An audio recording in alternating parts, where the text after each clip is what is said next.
The convent of St. Mary's stood in isolation, far removed from the bustling towns and villages of the 1800s. Built upon a hilltop overlooking dense woods and a river that shimmered silver under the moonlight, it seemed, at first glance, to be a place of holiness and sanctuary. Its tall spires pierced the sky, its stone walls whispered of devotion, and the air around it seemed to carry the weight of prayers whispered for centuries. To outsiders, St. Mary's was the very embodiment of purity, a sacred retreat where women of faith devoted themselves to God's silence and eternal service. Yet, within its walls, shadows had long begun to fester. The convent was founded in the late 1700s by a noble woman who had renounced her wealth in exchange for divine duty. The original mission of St. Mary's was to provide solace, to be a place of shelter for abandoned women and orphaned children. For many years, it held to this purpose faithfully. Nuns who entered its gates were known to vanish from the eyes of the world, dedicating themselves fully to cloistered silence and prayer. Families often considered it a blessing if their daughters were accepted into its holy order. But what began as a sacred refuge gradually became a fortress of secrets. By the dawn of the 19th century, rumors had begun to circulate in nearby villages. Whispers told of cries carried through the wind from the convent after midnight. Travelers passing along the wooded roads claimed to see dim lights flickering in its high windows when no prayers should have been said. And then there were the bells, tolling at unnatural hours, calling to no service, echoing across the valley like mournful lamentations. Most villagers dismissed these as exaggerations, yet others spoke more boldly that St. Mary's was no longer under divine blessing, but under something far darker. Inside the convent, silence reigned. The women of St. Mary's lived in seclusion, bound by vows of obedience and chastity, their days filled with routine. Morning prayers, work in the gardens, preparation of meals, evening hymns, and midnight vigils. Yet beneath the order and discipline their daily life, there was a tension that none spoke aloud. Certain wings of the convent had been locked for decades, sealed with iron and forbidden to all. Some claimed that strange murals of pagan symbols lined those abandoned walls, while others whispered that the bones of those who had broken their vows were buried beneath the chapel stones. The Mother Superior, stern and unyielding, discouraged any questions about the convent's past, brushing aside curiosity with a warning: obedience is salvation, disobedience is damnation. The first disappearance was not spoken of beyond the convent walls. Sister Helena, a woman of only 20, was said to have left during the night, her bed empty, her rosary beads scattered upon the floor. The Mother Superior declared she had been taken away by divine calling, chosen for a higher purpose. The sisters were forbidden to speak of her again, but whispers carried between them in the dark. Helena had screamed in the night before she vanished, and the sound of chains dragging across stone had echoed through the halls. Others soon followed. Sisters who had sung in the choir vanished from their cells without trace. Habits were found torn upon the cold stone floors. Psalms left half, written with ink smeared as though by trembling hands.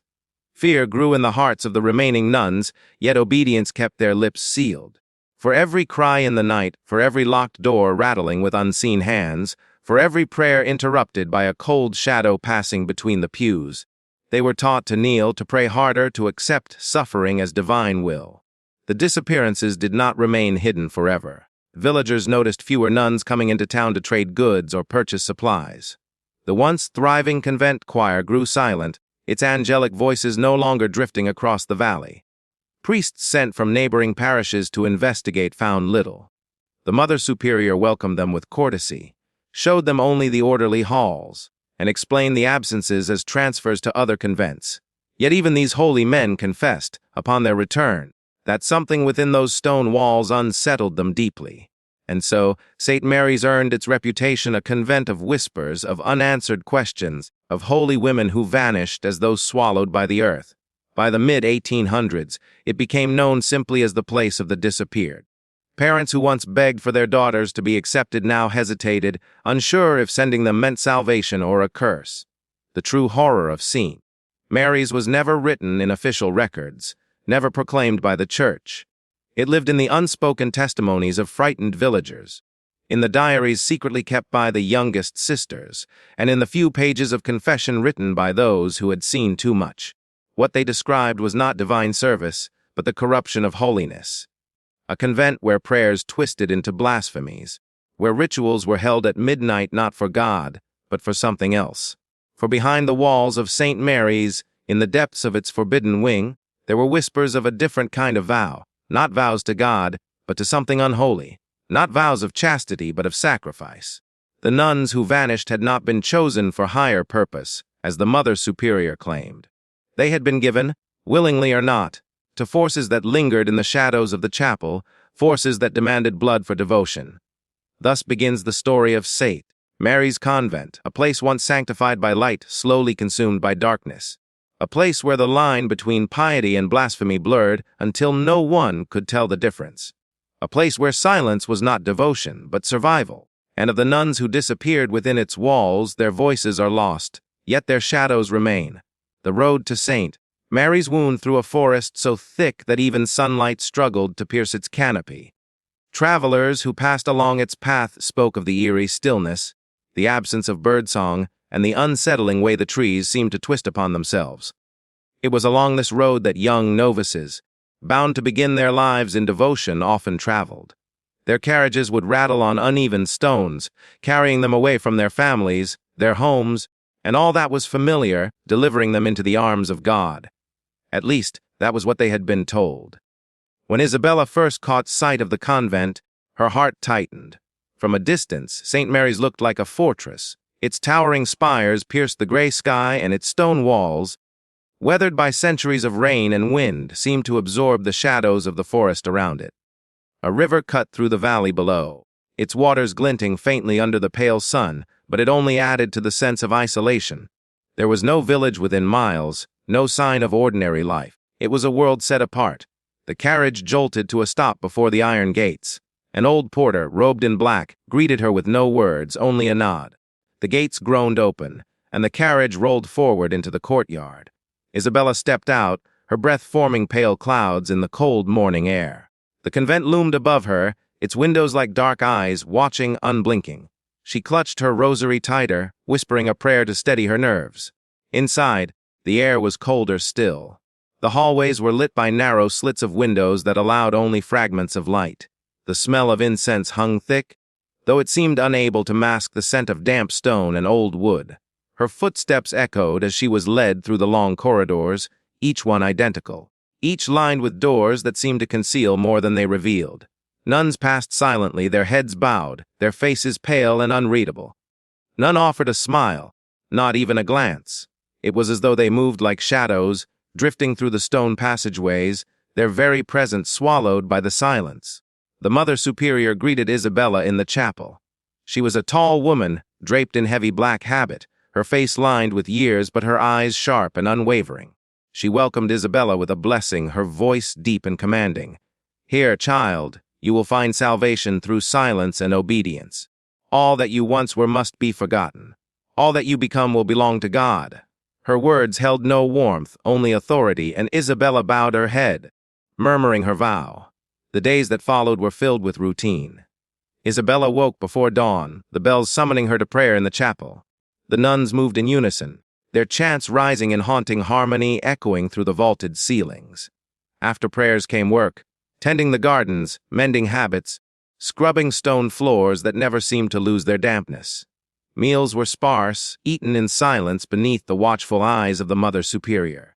Evenings were given to hymns, their voices trembling in the flickering candlelight. At night, they returned to their cells, each little more than a narrow bed, a small table, and a crucifix nailed to the wall. At first, Isabella found comfort in the order. The outside world had always felt uncertain, filled with temptations and fears. Here there was structure, purpose, a promise of holiness. Yet, it was not long before she began to sense something that gnawed at the edges of her peace. It began with the bells. They told at strange hours, long after the final prayers had been said. The first time she heard them, she rose from her bed, confused. The sound echoed through the convent, solemn and mournful. Yet when she asked the next day, the other nuns denied it had rung at all. They looked at her with eyes that warned her not to question further. Then came the whispers. At night, lying in her narrow bed, she would hear faint voices drifting through the walls. At first, she thought them to be prayers, sisters whispering their confessions in secret. But as she listened, she realized the words were not Latin hymns, not even prayers. They were harsher, older, spoken in a tongue she did not know but felt deep in her bones. When she covered her ears, the whispers only seemed to grow louder, as though they were inside her mind. The other novices avoided her questions. When Isabella spoke of the sounds, they shushed her quickly, their eyes darting toward the chapel. "Do not speak of such things," one whispered. "It is disobedience to doubt, we pray. That is enough." But the fear in their voices told her more than their words. Isabella began to notice other things. Certain wings of the convent were locked, their doors bound with iron. No one was permitted near them, and when she asked why, the Mother Superior's voice grew cold. "That is not for you to question," she said, her eyes narrowing. "There are places here where obedience is your only salvation." In the refectory, she overheard fragments of whispers between older nuns. They spoke of sisters who had once served but were gone now. Their names were never spoken openly. But Isabella heard enough to understand some had not left for other convents, as the Mother Superior claimed. They had simply vanished. One evening, during prayers, Isabella dared to look up from her hymn. The candlelight flickered, casting shadows across the chapel walls. For the briefest moment, she thought she saw movement among them, shapes that did not belong to any of the sisters present. Figures stretched tall, their faces hidden, watching from the corners. She blinked and they were gone, leaving only the cold echo of her own breath.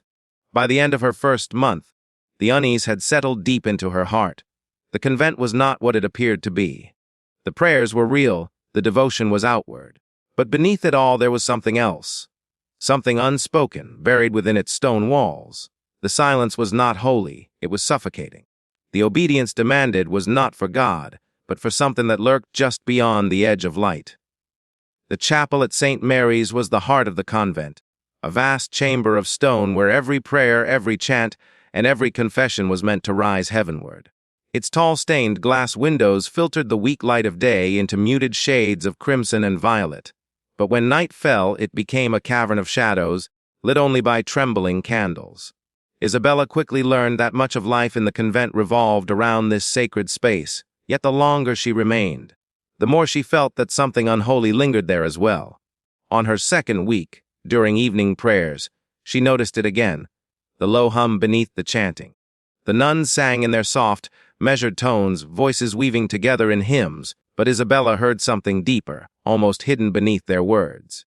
It wasn't simply the echoes of their voices against the stone walls. It was harsher, discordant, a whisper threaded through the music like a parasite feeding on it. She glanced around, wondering if anyone else noticed, but the sisters kept their heads bowed, eyes closed, their lips moving with devotion. When the final bell tolled, the nuns filed silently back to their cells. Isabella lingered, pretending to finish her prayers. The chapel emptied, the air heavy with smoke from melted wax. Alone, she strained to listen. At first, there was nothing but the faint hiss of candle flames. Then, faintly, the whispers returned. They slithered through the chapel like unseen serpents, not loud, not even clear, but steady enough to set her heart racing. The words were not Latin, though she knew the chants well by now. They weren't even in any tongue she recognized. They were guttural, drawn-out syllables, almost like the groaning of the earth itself. She pressed her hands to her ears, but it made no difference. The whispers seemed to seep into her skull, into her thoughts. She stumbled from the chapel, breath quickening. But when she mentioned it to another novice, the girl looked at her in alarm and shook her head. "Do not say such things aloud," she whispered sharply. "The walls hear and the walls remember." That night, Isabella lay awake in her cell. The convent was quiet, the corridors outside utterly still, yet she could not shake the memory of those whispers.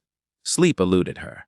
Just before dawn, when the bells finally rang, she rose with hollow eyes and a trembling heart. The days blurred together, work and prayer entwining until they felt indistinguishable. But always when she returned to the chapel, the whispers lingered. Sometimes faint like a breath against her ear. Sometimes stronger, enough that she swore the other nuns must hear them too. She began to watch them closely, searching their faces for signs of unease. Most remained unreadable, but occasionally she caught the flicker of fear in a downcast eye, the tremor of a hand clutching a rosary too tightly.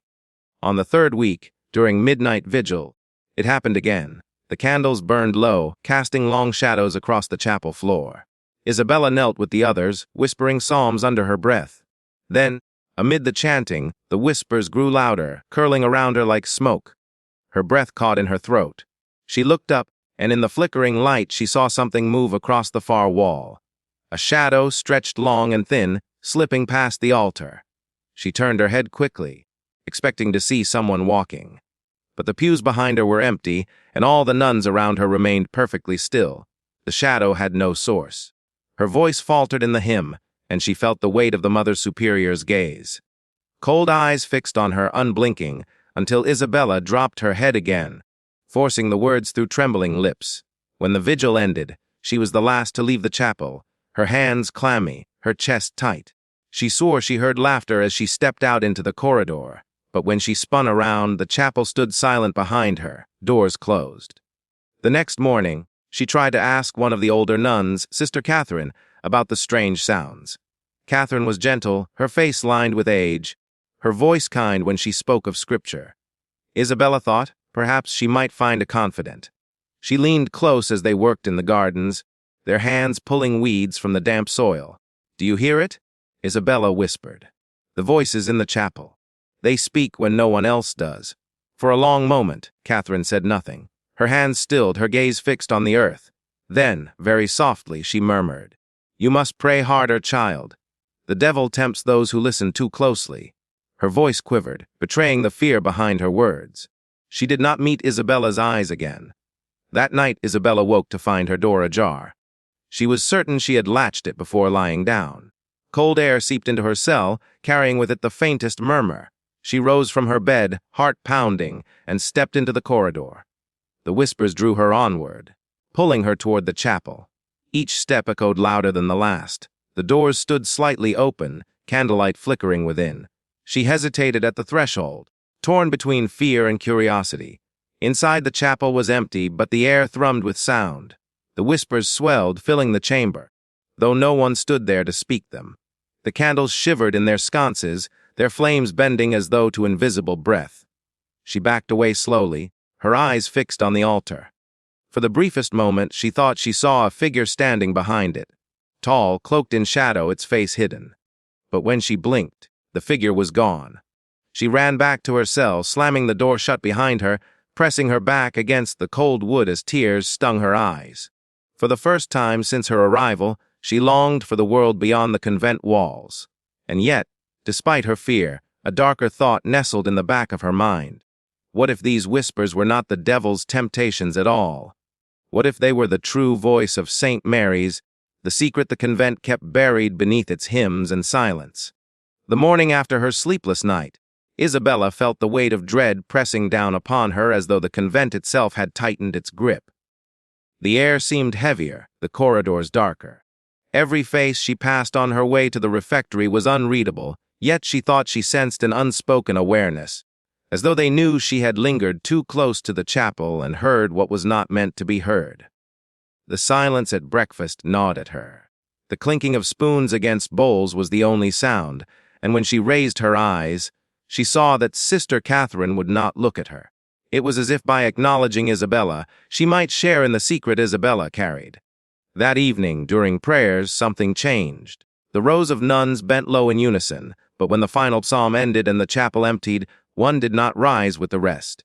Sister Helena, a novice not much older than Isabella, remained kneeling, her lips still moving soundlessly. The Mother Superior called her name sharply, but Helena did not stir. Only when two elder nuns lifted her by the arms did she rise, her eyes wide and glassy, her lips trembling as though she continued to whisper unseen words. Isabella's chest tightened. She knew the sound of such whispers. She had heard them too. The following morning, Helena was gone. When Isabella asked where she had gone, the others grew pale and evasive. One claimed she had been sent to another convent. Another muttered something about illness and retreat. But Isabella had seen the way Helena's fingers dug into her rosary that last night, the terror in her unblinking eyes. She had not looked like someone leaving in peace. She had looked like someone slipping into madness. Isabella's fear deepened. But so too did her curiosity. That night, when all had gone to their cells, she crept once more toward the chapel.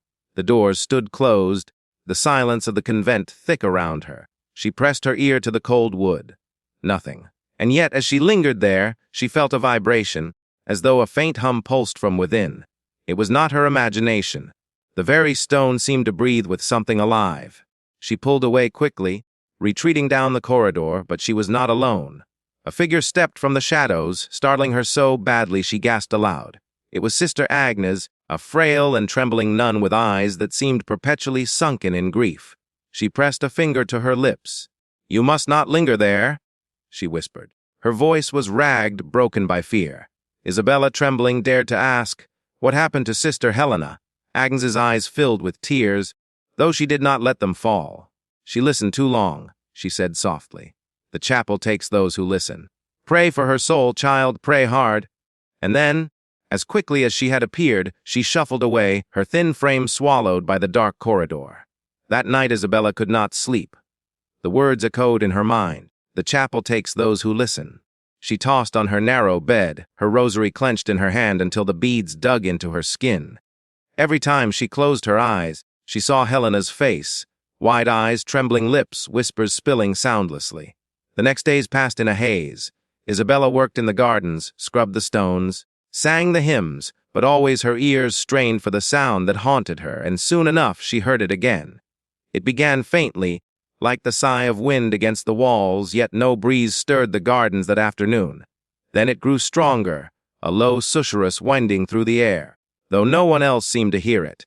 She turned sharply, searching for its source, but the other sisters worked quietly, their faces calm, their hands steady. She alone froze, her pulse hammering. When the bells tolled that night, summoning them once more, Isabella hesitated. Fear prickled along her spine as she stepped into the chapel. The candles burned low, the air thicker than before. The hymns began, soft and mournful, but already she could hear it, voices beneath the voices. Not one, but many, whispering in harmony, a dreadful counterpoint to the holy chant. She tried to keep her lips moving, tried to hold the rhythm of the psalms, but her ears were drawn to the whispers. They were clearer now, almost forming words she thought she might understand. They curled through her thoughts, beckoning, tempting. She gripped the pew until her knuckles whitened. Her head bowed low as sweat formed at her brow. Her gaze drifted upward against her will. The stained glass glowed faintly under moonlight, casting streaks of red across the altar. And in that shifting light, she thought she saw movement once more. Shadows slid across the glass from the outside, tall and twisting. They passed one after another, though no one could possibly be out there at such height. Her breath caught, and she faltered in her chant. The Mother Superior's eyes fixed on her instantly, sharp and cold. Isabella forced herself back into rhythm, but her heart thudded in terror. She dared not glance upward again. When the vigil ended and the sisters filed out, Isabella lingered at the edge of the doorway. The chapel was nearly empty.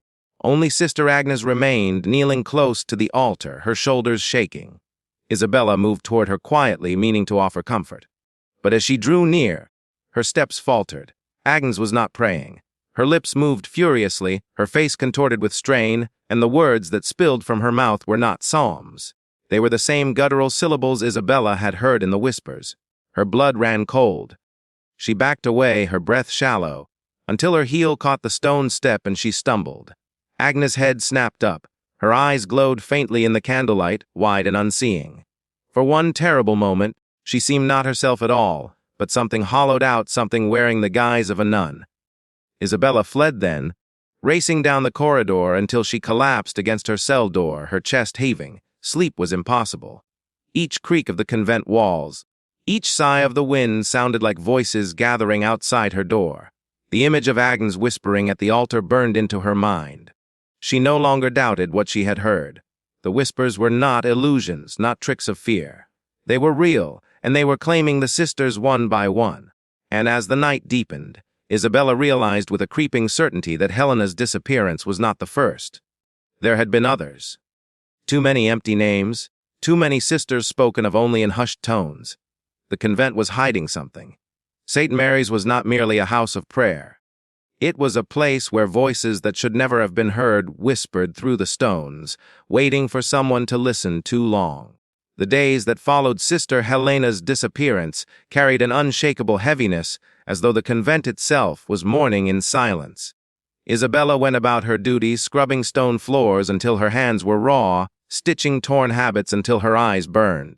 But her mind was never far from the chapel and from the image of Sister Agnes at the altar, her lips twisting with words that were not prayers. Every time Isabella closed her eyes, she saw those hollow eyes staring back at her.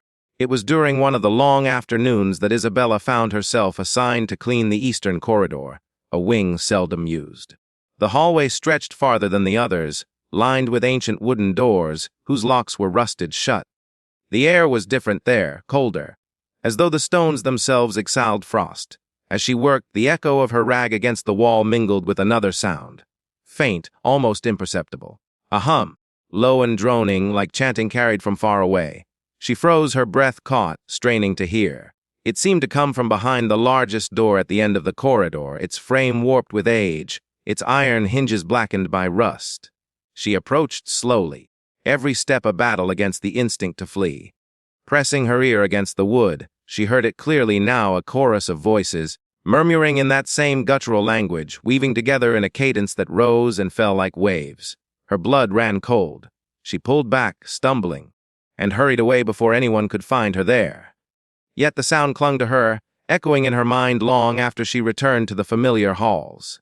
That evening, she dared to whisper her fear to Sister Catherine, the only one she thought might understand. They sat together mending garments in the candlelight, their needles piercing fabric with steady rhythm. Isabella leaned closer, her voice low. "There is something in the east wing," she said, "behind the locked door. I heard them chanting." Catherine's hand froze mid-stitch. Her eyes flicked around the room before she leaned in close. "Never go there," she hissed. "That wing is forbidden for a reason. What you heard, it was not meant for your ears." "But why is it kept locked?" Isabella pressed, desperation in her voice. "What is behind those doors?" Catherine's lips tightened, and for a long moment she said nothing. Finally, she whispered, "It is a place of penance, for those who fall from grace. That is all you need to know." But the way her hands trembled betrayed her words. Isabella knew she was hiding something much darker. That night, the whispers returned stronger than ever. Isabella lay in her cell, the rosary clutched tight, and she heard them as though they whispered directly beneath her pillow. She pressed her hands to her ears, but it made no difference. They were inside her, crawling through her thoughts. She thought of Helena, of Agnes at the altar, of the locked wing at the end of the eastern corridor. She thought of the warnings, but curiosity burned like a fever. On the following night, unable to resist, she rose from her bed after the bells had rung and the convent lay in slumber. She crept through the darkened halls, her bare feet silent on the cold stones. The corridors were darker at night, the candles extinguished, the air filled with the faint scent of wax and incense. Every creak of the floor, every sigh of the old walls, made her heart pound faster. When she reached the eastern corridor, the air was icy. Her breath came out in pale clouds. The great door loomed at the far end, its surface cracked and scarred. As she drew near, the whispers swelled, pouring from behind the wood like a tide. They rose and fell, their rhythm unholy, their language thick and alien. She pressed her trembling hand against the wood. It vibrated faintly as though the stone beyond was alive. She wanted to flee, to run back to her cell and never return. But some force held her there. She pushed at the door, but the lock held firm. Yet through the gap between the warped planks a sliver of light escaped. Red, flickering, unnatural. Her heart pounded as she bent low, pressing her eye to the crack. What she saw nearly stopped her breath. The room beyond was vast, deeper than she thought the convent's foundations could allow. The walls were covered in symbols carved into the stone, their edges stained dark as though with blood. Candles burned in a circle, their flames bending against the air. And in the center, kneeling in unison, were nuns, sisters she recognized, faces familiar from the chapel. Their heads bowed, their lips moving with feverish devotion, but the words they spoke were not prayers. They were the same guttural syllables, chanted in unison, filling the air with dreadful power. At the center of the circle stood the Mother Superior. Her arms were raised, her voice louder than the rest, commanding, leading the chant. Her face was illuminated by the flickering red light. twisted in a fervor that seemed both holy and monstrous. The sight froze Isabella in terror. The whispers, she realized, did not haunt the chapel alone. They were summoned, fed, sustained by the very women she thought were devoted to God. She stumbled backward, her shoulder striking the wall. The sound echoed down the corridor, and instantly the voices from within ceased. The silence that followed was suffocating.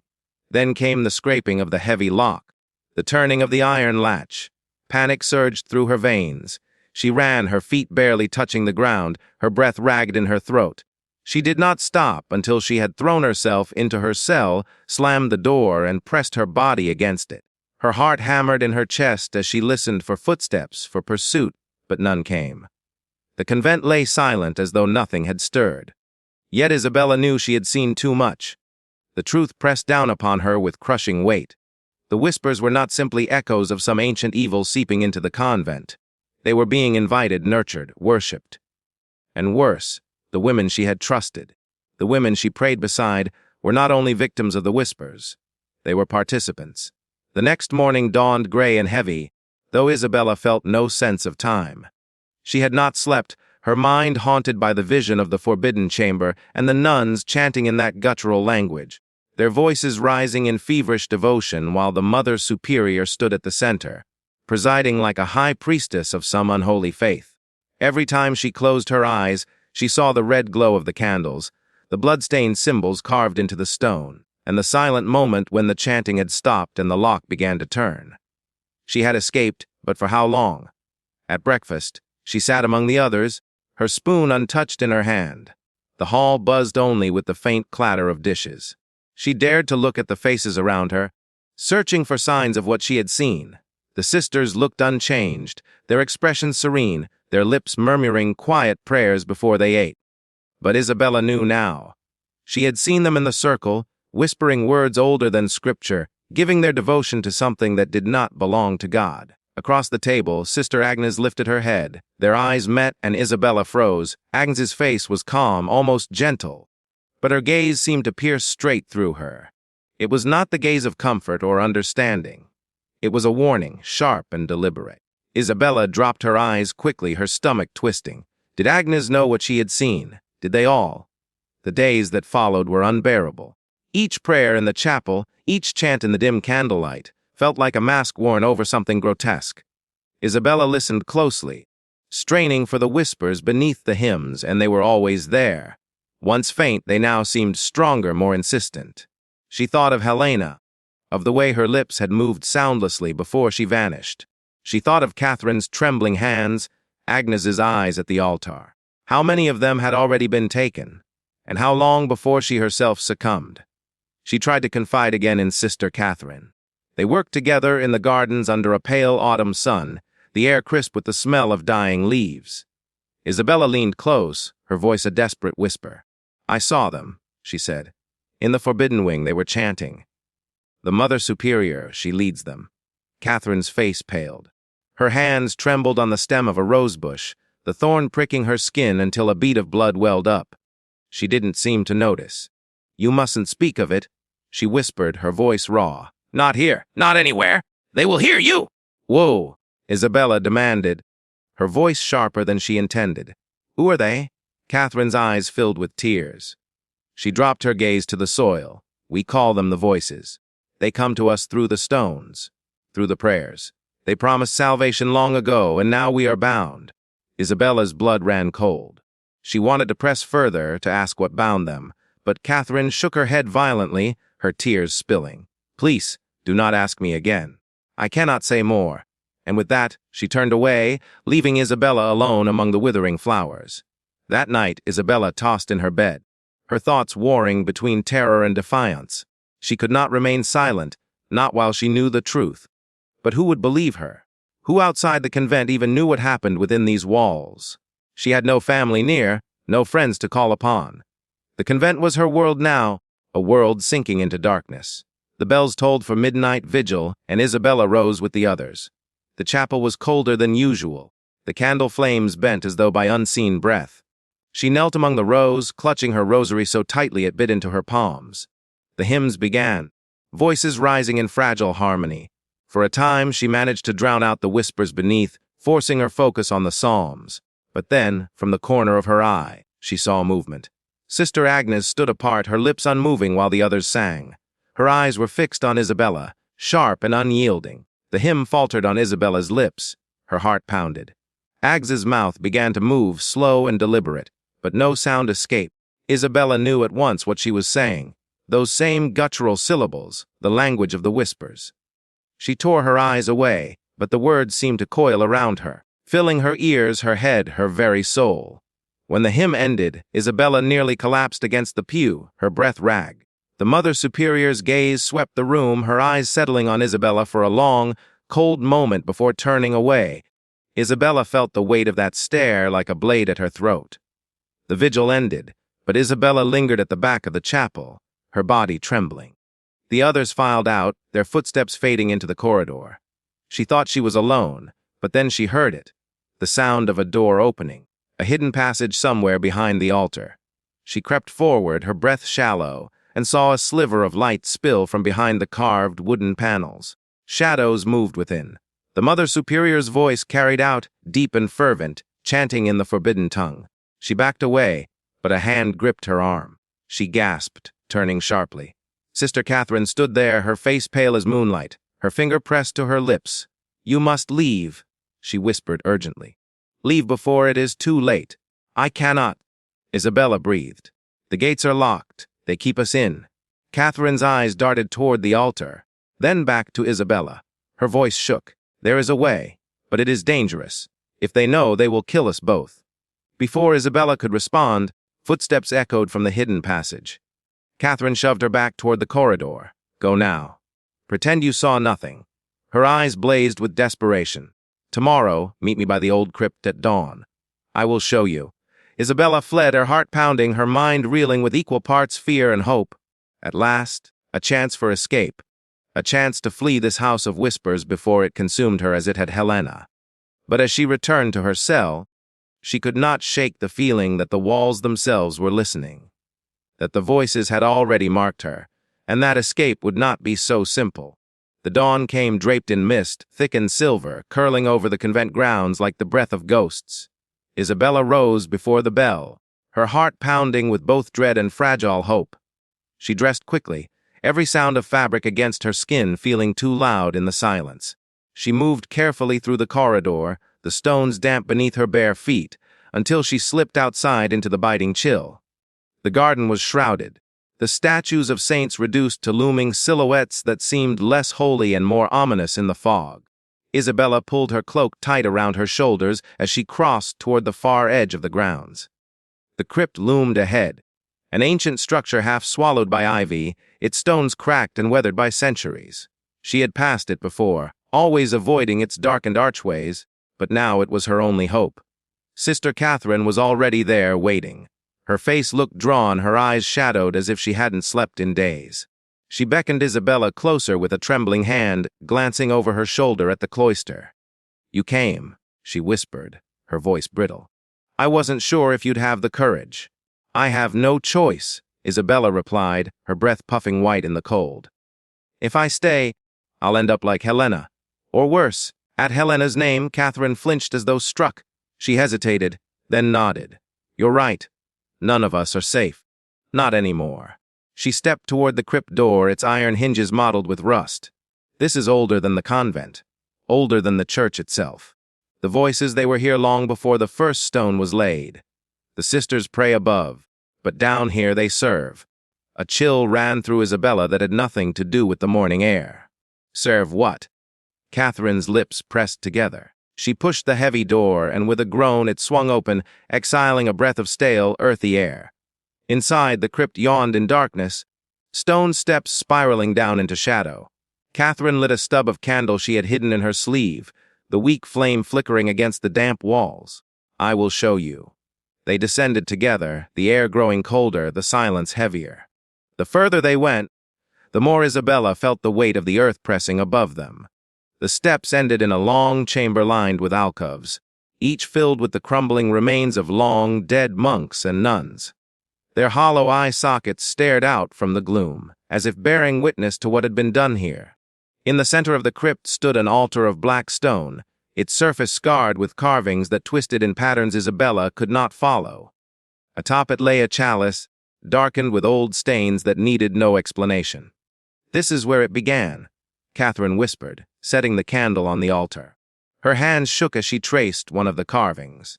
The founders built the convent above this place to seal it, but the seal was never complete. The voices they still whisper, still hunger. The sisters call them angels, but they are not. Isabella stepped back, her stomach turning. The air itself seemed to vibrate, a faint murmur brushing her ears like distant voices. She clutched her rosary, but the beads felt hot, almost burning in her palm. "Then why stay?" she asked, her voice breaking. "Why not leave? Why not escape?" Catherine's eyes shone with despair. "Because we are bound. Each of us, when we took our vows, drank from the chalice." She gestured to the vessel, her lips trembling. "It was not wine. It was their mark, their tether. Once taken, there is no leaving. If we go too far, the voices follow and they consume us whole." Isabella staggered, her mind reeling. She thought of her own vows. The day she had knelt before the altar, the chalice pressed to her lips. She remembered the bitterness of the wine, how it had burned going down. She had thought it symbolic. Now she knew. The mark was inside her too. Her knees buckled, and she clutched the edge of the altar. "Then it is hopeless," she whispered. "We are all trapped." "No," Catherine said fiercely, gripping her arm. "There is one way. The carvings, they tell of a ritual to break the bond. Dangerous, forbidden, but possible. It requires courage and sacrifice." "What kind of sacrifice?" Isabella asked, though part of her already feared the answer. Catherine's face tightened. "Blood. Theirs or ours. To sever the bond, one must offer what was taken. To resist them is to invite death. But to try is our only chance." The voices seemed to grow louder then, whispering from the shadows, curling around Isabella's ears. She shook her head, pressing her palms to her temples. "They know," she gasped. "They hear us." The candle flickered violently. From the stairwell above came the faint sound of footsteps. Catherine's eyes widened in terror. "We've lingered too long. They're coming." She grabbed Isabella's hand and pulled her toward the far end of the crypt, where a narrow passage wound into deeper darkness. The walls pressed close, the air suffocating. Behind them, the footsteps grew louder, echoing against the stone. Isabella dared not look back, but she felt the weight of eyes in the dark, watching, waiting. The passage ended in a small chamber, the ceiling low, the walls wet with moisture. Catherine pressed her ear against the stone, then began pushing at the wall with frantic strength. At last, a section gave way, a hidden door opening to the outside. Cold air rushed in, carrying the scent of pine and damp earth. "Go," Catherine urged, shoving Isabella forward. "This leads to the woods beyond the convent walls. If you wish to live, you must run now." "And you?" Isabella asked, clutching her arm. "I cannot," Catherine said, her voice breaking. "They know me. They will hunt me first. But you, perhaps you have a chance." She forced a smile that did not reach her eyes. "Tell the world what happened here. Do not let us be forgotten." Before Isabella could protest, the sound of chanting filled the crypt, echoing down the passage. The Mother Superior's voice rose above the others, low and commanding. Catherine shoved Isabella through the opening, slamming the stone back into place. Isabella stumbled into the forest, the fog curling around her, her breath ragged in the cold air. Behind her, the chanting grew louder, vibrating through the ground. The voices seemed to chase her with every step. She ran, branches tearing at her cloak, her heart hammering. For the first time since entering St. Mary's, she was outside the convent walls. But she was not free. The mark was inside her still, and the whispers followed, winding through the trees. She knew then that her escape was only the beginning, and that the true horror was yet to come. The forest pressed in on Isabella from all sides, its trees tall and black against the pale morning mist. Every branch seemed to reach for her as she stumbled through the undergrowth, her cloak catching on thorns, her breath raw in her throat. Behind her, though faint, the sound of chanting still lingered in the air, as though the convent itself were breathing down her neck. She had escaped the walls, but not the voices. They coiled inside her mind, whispering in that guttural tongue, curling around her prayers until the words of God felt hollow. She ran until her legs gave way, collapsing beside a fallen oak. For long moments she lay there, trembling, her cheek pressed to the damp moss. The forest was silent, save for the occasional rustle of leaves in the wind. She wanted to believe she was safe, but the silence felt too deliberate, too heavy. It was the silence of something listening. When at last she gathered enough strength to sit up, Isabella looked around, trying to get her bearings. The forest stretched endlessly, each direction as impenetrable as the last. No road, no village, no sign of human life. Her only guide was the faint memory of the path Sister Catherine had shown her. But Catherine was gone now, sacrificed to the darkness within those walls. Isabella's throat tightened at the thought. She had promised Catherine she would tell the world, but how could she when the world seemed so far away? She rose and forced herself onward, each step heavy. Hours passed, or perhaps only minutes. Time had no meaning here. Once, she thought she heard the toll of distant bells, but when she stopped to listen, there was only the whisper of the wind. Another time, she saw a figure through the trees, cloaked in gray, moving steadily ahead of her. Relief surged through her, but when she called out, the figure vanished into the mist. She pressed on, heart hammering, unsure if she had seen salvation or specter. By late afternoon, the fog thickened, the light dimming as if the sun itself had been swallowed. Isabella stumbled into a clearing, at the center of which stood a small stone shrine. It was old, weathered, its cross cracked and leaning, the base covered in moss. She fell to her knees before it, clutching her rosary, her voice trembling as she prayed aloud. "Deliver me, Lord," she whispered. "Deliver me from evil. Deliver me from the voices." But even as the words left her lips, another voice rose within her, low and mocking, echoing her prayer in that forbidden tongue. The beads grew hot in her hands, the air thick with the smell of iron. She dropped the rosary, her scream caught in her throat. A rustle behind her. She spun, heart pounding. Out of the mist stepped a man, tall, his face hidden beneath the hood of a traveler's cloak. He raised his hands slowly, palms outward, as if to show he meant no harm. "You are far from the convent," he said, his voice deep, carrying the weight of one accustomed to silence. Isabella's knees weakened. "You know of it?" she asked desperately. The man lowered his hood. His face was weathered, lined with years, his eyes sharp and wary. "Everyone in these parts knows of St. Mary's. Few speak of it, fewer still go near it." He studied her with a mixture of suspicion and pity. "You were inside." Tears spilled down Isabella's cheeks. "Yes, I fled. Please, you must help me. The sisters, they are not what they seem. They serve something else, something older." The man's expression hardened. "I warned them long ago. I told the priests, the bishop, but none would listen. They thought me mad." He stepped closer, lowering his voice. "You are marked, child, I can see it in your eyes. It clings to you as it clung to them." Isabella flinched. Catherine said the same. That I was bound to them. That the chalice was no sacrament but a curse. The man nodded grimly. "Then you know the truth. Once you drink, their shadow takes root in you. You may flee the walls, but you cannot flee what is within." Despair crushed her chest. "Then I am lost." "Not yet." His tone was firm, though his eyes betrayed the weight of sorrow. "There is a way, but it is perilous. I have studied their rites, their history for years. The voices demand blood. Yes, but blood can also bind them. A ritual can be turned against them, sealing them back into the earth. But it requires strength, faith, and sacrifice." The words echoed Catherine's warning. Isabella's stomach churned. Sacrifice of what? The man's gaze did not waver. Off the willing. One marked must give herself fully, body and soul, to seal the voices. Few are strong enough to withstand their torment. Fewer still survive. The clearing seemed to darken around them, the air thick with whispers. Isabella clutched her arms around herself, trembling. "And if I fail, then you become theirs?" the man said simply. "So many before you have." The ground beneath them vibrated faintly, as though something beneath the shrine stirred. The man's eyes darted to the cracked cross. "They are close. Too close. We must move before they find you." He reached out his hand. Isabella hesitated only a moment before taking it, her fingers cold against his calloused palm. Together they left the clearing, the mist closing behind them like a curtain. For the rest of the night, they traveled in silence, the forest twisting into shapes both familiar and alien. Sometimes Isabella thought she heard the voices of the sisters calling her name.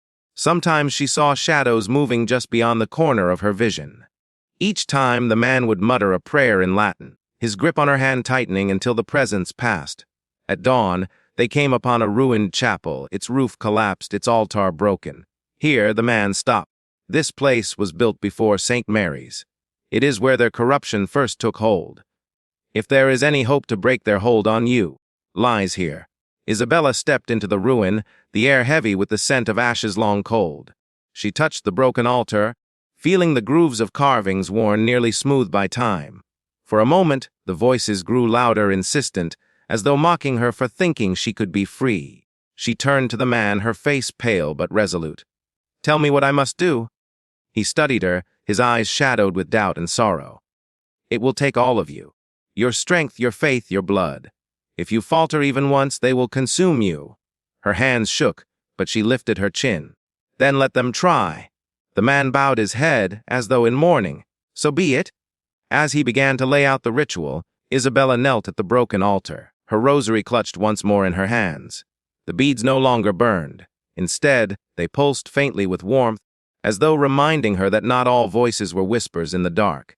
Yet deep inside, she knew the voices would not yield easily, and the price of silence might well be her very soul.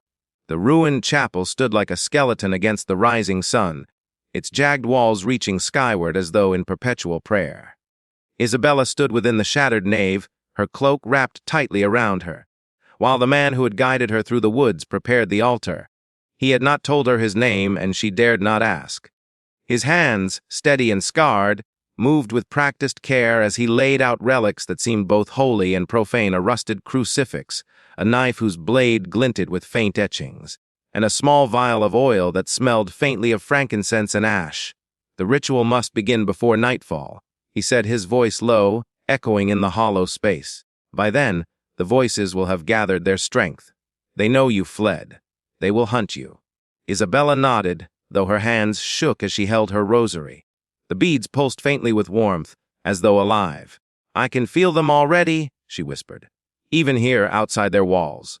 They are inside me, whispering, waiting." The man looked at her with eyes that seemed older than the lines on his face. "That is why you must face them now. You are bound to them, yes, but that bond can also be a weapon. Through you, we may turn their hunger against them." His words offered hope, but also a weight that pressed heavily on her chest. She thought of Catherine, of the promise she had made to tell the world. If she failed now, Catherine's sacrifice would be for nothing. Isabella straightened her shoulders, willing herself to be steady. "Tell me what I must do," she said. The man motioned to the altar. "You must kneel here. Place your rosary before the cross. You will pray, not in fear, but in defiance. They will come to you, whispering lies, clawing at your soul. Do not listen. Speak only the words I give you. If your faith falters even for a moment, they will claim you." Isabella's mouth went dry. "And the knife?" she asked, her eyes flicking to the blade. The man's jaw tightened. "It is not meant for them. It is meant for you. Your blood will anchor the ritual. Their power entered through it, and through it you must cast them out." Her stomach twisted, but she nodded. She had already lost too much to them. Her peace, her faith, her sisters. If blood was the price, then she would give it. They worked in silence as the day stretched on. The man inscribed symbols into the dirt around the altar, lines and circles that seemed to hum faintly once completed. Isabella prayed silently as she watched, though the voices tried to interrupt, their guttural syllables twisting through her thoughts. More than once she faltered, clutching her head as whispers clawed at her mind. But each time she forced herself to breathe, to remember Catherine's face, Helena's disappearance, the horror of the hidden chamber. She would not be broken. As the sun dipped low, painting the forest in gold and shadow, the man lit torches around the chapel. Their flames danced in the growing dark, casting long, wreathing shadows across the broken stone. The ritual would begin at twilight, the hour when the boundary between worlds thinned. Isabella knelt before the altar, her rosary laid out, her hands clasped tightly. The man began to chant, his voice steady and resonant, not in the language of the voices but in Latin, the old prayers of the church. Isabella followed, her voice trembling at first but growing stronger with each word. The air grew colder, the shadows longer. The ground beneath the altar vibrated faintly, as though something beneath stirred in anger. Then the whispers came. They slithered into the chapel like a tide, filling the air, wrapping around Isabella's prayers. Her breath caught as the familiar guttural syllables pressed against her mind, urging her to stop, to listen. She squeezed her eyes shut, forcing the Latin words past her trembling lips. But the voices grew louder, shaping themselves into something more insidious. She heard Catherine's voice, soft and pleading. "It's hopeless, Isabella. They will never let you go." Then Helena's laughter, distant and broken. "You saw me vanish, didn't you? I am with them now, and so shall you be." Her hands shook, but she gripped the altar harder, her knuckles white. "No," she whispered fiercely, her voice breaking the chant for only a moment. "You will not have me." The man's voice rose louder, drowning out the whispers. He gestured to the knife, his eyes burning with urgency. "Now, child!" "The offering!" With trembling fingers, Isabella took the blade. Its cold weight settled in her hand like judgment itself. She pressed it to her palm, her breath ragged, and drew the edge across her skin. Pain flared sharp and hot, and blood welled quickly, dripping onto the altar. The ground shook violently, the torches guttering. The whispers shrieked, a cacophony that rattled the stones. Isabella cried out but did not falter. She pressed her bleeding hand to the cross, smearing it with crimson. The rosary beneath it pulsed with blinding light, brighter and brighter until it seared her vision. The man shouted the final words of the chant, his voice raw. Isabella repeated them, though her throat felt torn by the effort. The voices screamed, their whispers twisting into cries of rage and despair. She felt them pulling at her soul, tearing at her mind, but she clung to the words, to her faith, to the memory of Catherine's desperate plea. Then, suddenly, silence. The air was heavy, charged, but the whispers were gone. The torches burned steadily, the tremors ceased. Isabella collapsed against the altar, her body trembling, her wounded hand throbbing.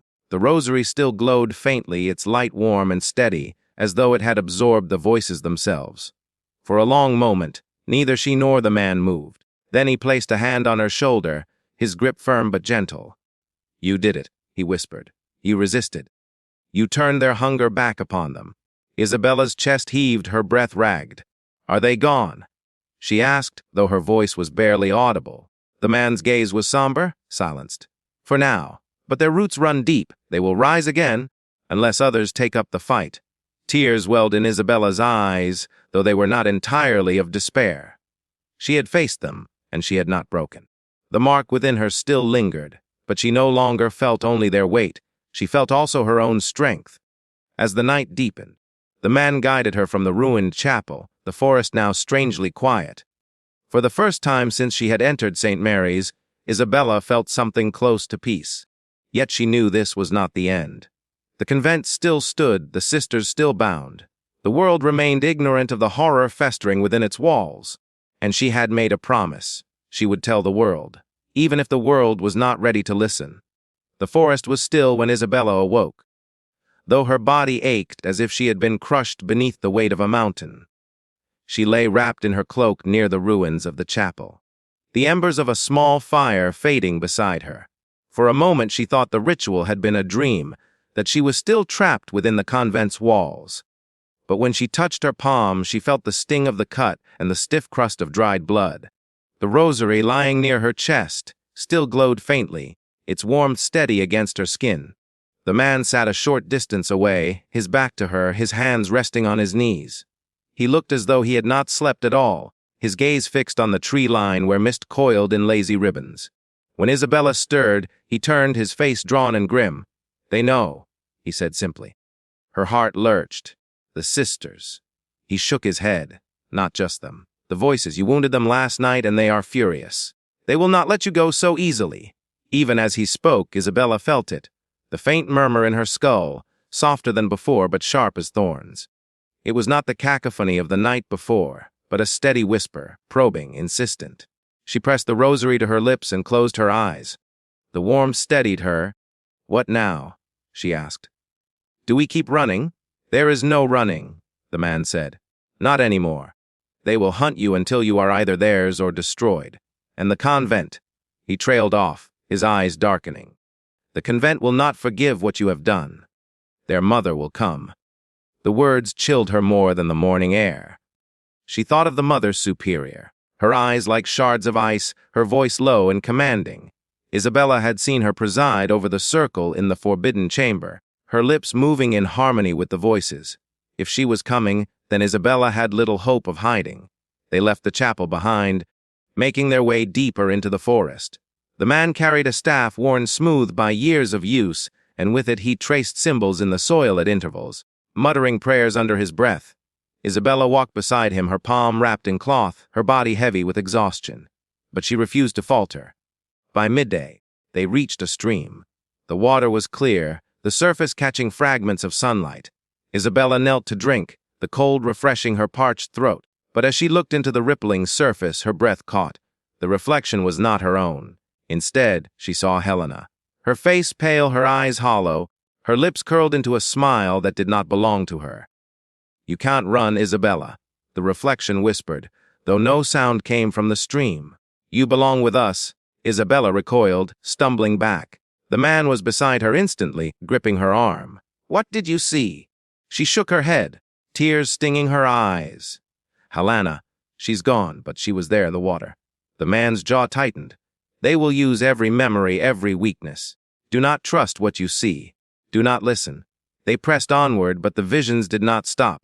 At every turn, Isabella saw glimpses of the sisters. Catherine's tear-streaked face, Agnes's piercing eyes, even the Mother Superior's cold gaze.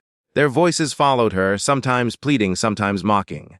Each step became a battle not of flesh, but of faith. By nightfall, they reached a small hunting cabin, long abandoned, its roof sagging, its door half-rotted. The man guided her inside, where the air smelled of mold and dust. "We'll rest here," he said, "but we must not linger long." Isabella sat by the cold hearth, clutching her rosary, her body trembling. "Why me?" she whispered. "Why not Catherine, or any of the others? Why did I survive when they did not?" The man crouched before her, his expression wary but unwavering. "Because you resisted. Many drink, but few fight. The voices feed on despair. You fought with faith. That makes you dangerous to them." His words should have comforted her, but they only deepened her dread. If she was dangerous to them, they would stop at nothing to destroy her. That night, she dreamed. She was back in the convent chapel, kneeling at the altar. The sisters surrounded her, their faces veiled, their voices chanting in unison. The Mother Superior stood above her, the chalice in her hands, filled not with wine but with something dark and thick.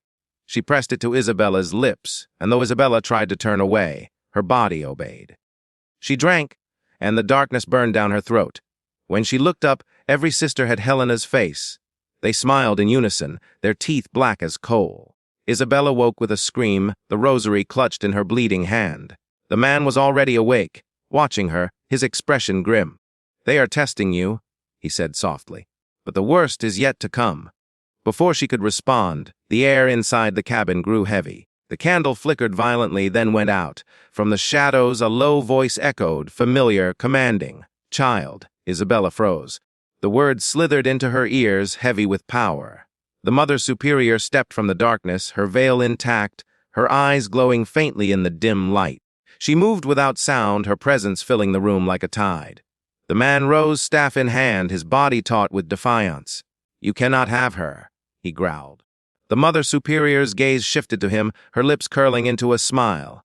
"And who are you, wanderer? Another fool who thinks to defy the will of the voices." She lifted her hand, and the air around him seemed to tremble. Isabella's heart pounded. She wanted to pray, to speak, but the words caught in her throat. The whispers filled her skull, louder than ever, pressing, demanding. Her rosary burned in her palm, the heat searing, but she held on. The man struck his staff against the ground, a shockwave rippling through the cabin. The Mother Superior faltered, her smile fading. The walls groaned, the floor trembling as though the earth itself resisted her presence. "Run," the man hissed to Isabella. "Now!" But Isabella could not move. Her body was frozen between terror and resolve. She met the Mother Superior's glowing eyes, and for the first time, she felt not only fear, but defiance. The voices roared within her, but she gripped her rosary tighter, the beads burning against her skin. Her voice broke free, raw but firm. "You will not have me." The cabin erupted in chaos. The torches flared, the walls shook, the voices screamed in fury. Isabella's cry joined the storm, her will clashing against the tide of darkness that surged to claim her. The night seemed endless as the cabin shuddered under the force of powers Isabella could not comprehend. The voices filled the air, echoing from the walls, the floor, even within her own bones. The Mother Superior stood tall, her veil fluttering as if caught in an unseen wind, her hands raised like a conductor of some unholy symphony. Every shadow bent toward her, every whisper answered to her will. The man planted his staff into the trembling floorboards once more, the wood groaning as sparks of light surged outward. "Stay behind me!" he barked, his voice straining against the roar of the unseen. Isabella clutched her rosary so tightly the beads dug into her flesh, warm blood trickling between her fingers. She wanted to run, but her feet refused. She knew, deep inside, there would be no running anymore. The Mother Superior's voice rang out, deeper than human, threaded with countless tones, male and female, young and old. "Child, you think you can resist us. You drank from our chalice. You breathed our prayers. You are ours." Her hand extended, and Isabella felt her body jerk forward, pulled by invisible strings. She dug her heels into the rotten floorboards, her breath ragged. "No," she whispered, though her voice cracked. She clung to the rosary, pressing it against her heart, letting its heat seep into her. The man turned, his eyes meeting hers. There was desperation there, but also determination. "You must choose now," he said over the roar of the voices. "No one can save you if you falter. It is your faith against their hunger." The Mother Superior's laughter shook the cabin, a hollow, ringing sound that made Isabella's stomach twist. "Faith, a faith is ours. Do you not see, child? We have been your God all along." She spread her arms, and the walls of the cabin seemed to melt away. Isabella gasped as the forest appeared around them, the trees stretching impossibly tall, their branches tangled into a ceiling of darkness. The ground beneath her feet turned soft and pulsing like flesh. The cabin was gone, and they stood within a nightmare realm, born of the voices' will. The sisters stood in a circle around them. Helena, Catherine, Agnes, all the nuns who had vanished. Their faces were pale, their eyes empty, their mouths moving in silent chants. Their habits were stained with blood, their hands clasped as if in mockery of prayer. "Join us?" "Isabella," Helena's voice said, though her lips barely moved. "End your suffering. Become whole." Isabella shook her head, tears streaming down her face. "You are not Helena. You are not any of them. You stole them." The Mother Superior's smile widened, sharp and unnatural. "We gave them eternity, and we offer the same to you." The man lifted his staff, the light blazing at its tip. "Nuff!"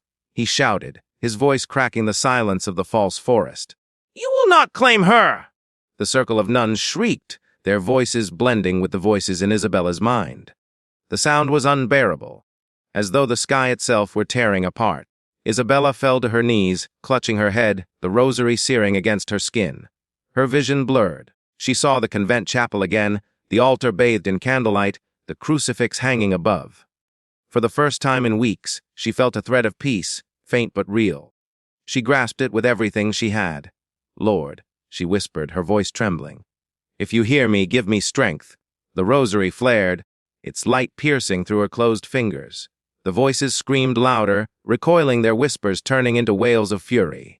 The Mother Superior staggered, her veil fluttering as if in a storm. "You dare!" she bellowed, her voice fractured. Isabella forced herself to her feet, her legs shaking, but her will burning brighter than ever.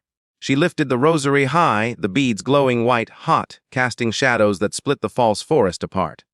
The nuns shrieked, their forms crumbling like ash in the wind. Helena's face dissolved, leaving nothing behind but dust. The man pressed his staff against the ground, his voice joining hers in prayer. "Deliver her, O Lord, from the snares of the enemy." The light spread, consuming the shadows, unraveling the twisted world.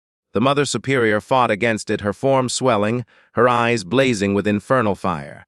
She lunged at Isabella, her hands claws of shadow, her voice 1,000 screams. But Isabella did not flinch. She pressed the rosary to her chest and cried out, her voice echoing with the strength of faith. "You will not take me!" The world erupted. Light poured from her, from the staff, from the very ground. The Mother Superior shrieked, her body splitting into fragments of smoke and flame. The voices wailed, their chorus breaking, scattering like shards of glass in the wind. When silence fell, Isabella collapsed, her body trembling. The false forest dissolved, and she found herself once more in the broken cabin, the air heavy with smoke. The man stood beside her, his staff cracked, his face pale with exhaustion. "It is done," he said softly. "For now, Isabella clutched the rosary, its glow fading but still warm. Tears streamed down her face, but they were not only of grief. There was relief, faint and fragile. She looked at the man. Will they return? He hesitated, his gaze solemn. Evil never dies. It waits. But you. He placed a hand on her shoulder. You are no longer theirs. Remember that. The convent would never release its secrets. The sisters were gone, swallowed by forces Isabella could never truly understand. But she had survived, her soul intact, her will unbroken. As dawn broke through the trees, she stepped out of the ruined cabin, the rosary in her hand. The forest was quiet, the mist lifting, the world seeming almost ordinary again, but she knew she would never be the same. Behind her, the convent of St. Mary's lay abandoned, its bells silent, its halls haunted by whispers that would never fade. And though the world would forget the nuns who disappeared, Isabella would carry their memory, their warning, forever. The story of St. Mary's would fade into rumor, a tale told in hushed voices, a convent of horrors that stood as a reminder of what happens when faith is twisted, when devotion is turned into chains. But Isabella walked on, free at last, though forever scarred. And somewhere, far beyond the reach of sunlight, the voices whispered, waiting for another to listen. The tale of St. Mary's has ended, yet its shadows still linger. Isabella's journey through terror, faith, and defiance was not just a story of one woman against the darkness. It was a reflection of the fragility of belief itself. The convent, once a sanctuary of purity, had become a prison of nightmares, where devotion was twisted into chains, and the nuns who sought salvation became sacrifices to unholy forces. Their whispers may never fade, but the lesson of their disappearance remains etched in time. Think about it. How many times has history hidden such stories beneath the surface? How many places, cloaked in holiness, have harbored horrors that the world chose to forget? The convent of St. Mary's may be gone, its walls crumbled, its bells silent, but its memory lives on as a warning. Faith can save, yes, but it can also destroy when it is manipulated by those who claim to speak for higher powers. Isabella's escape was not just physical, it was spiritual. She fought against the most terrifying force of all, not monsters of flesh and bone, but voices, illusions, and the corruption of belief. Her victory was not one of brute strength but of will, of holding on to the last fragile thread of light in a world drowning in shadows. For that, she became a symbol, not of triumph but of survival, and yet the whispers remind us evil never truly dies. It waits watching, hidden in the quiet corners of our world, ready to rise again when we are weak, when we are desperate, when we lose our way. The convent's story may have ended, but somewhere out there, another place, another soul, may already be caught in the same web of despair. If you close your eyes tonight and hear the faint echo of a bell that should not ring, or a whisper that doesn't belong, remember this tale. Remember Isabella. Remember the nuns who vanished, leaving behind only silence and shadows. This story is more than history. It is a warning. A reminder that not every sacred place is holy, and not every prayer is heard by the light. Some prayers, once spoken, echo into the abyss, and the abyss always answers back. So I ask you, what do you think truly happened to St. Mary's? Was Isabella's survival divine intervention, or was she simply strong enough to resist where others fell? Did the nuns vanish into death, or were they transformed into something far darker? These questions may never be answered, but that is the nature of horror. The unknown is always more terrifying than the truth. And now, as we close the book on this chapter of shadows, I leave you with one final thought: the past is never truly gone. The convent may stand in ruins, the records may be buried, but the stories live on. They travel through whispers, through rumors, through tales told in the dead of night. Stories like these survive because they must. They survive as warnings, as echoes of what once was, and perhaps as hints of what still is. If this story unsettled you, that means you've felt its purpose. Horror isn't just about fear, it's about remembrance.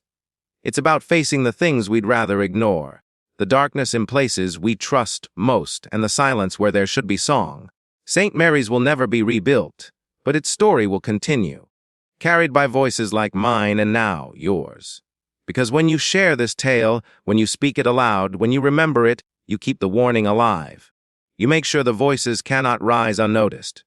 And now, before we part ways, I ask you, what would you have done in Isabella's place? Would you have resisted, clutching the rosary until your hands bled? Or would you have given in, letting the voices soothe you into surrender? Tell me in the comments what your heart says, because every answer is a reflection of who you are and what you fear most. If you enjoyed walking through the shadows with me, don't forget to like this video, share it with someone who dares to explore the macabre, and subscribe for more tales of history's darkest corners. This isn't the last story, my friends. It is only one of many. Because history is full of forgotten horrors, buried scandals, and whispers that refuse to die.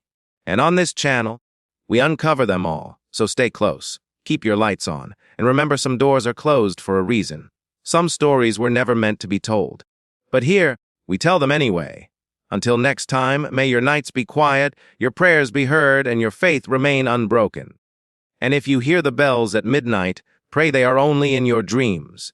This has been the Nuns Who Disappeared from St. Mary's, a Convent of Horrors. I am your guide through the shadows, and I will see you in the next story.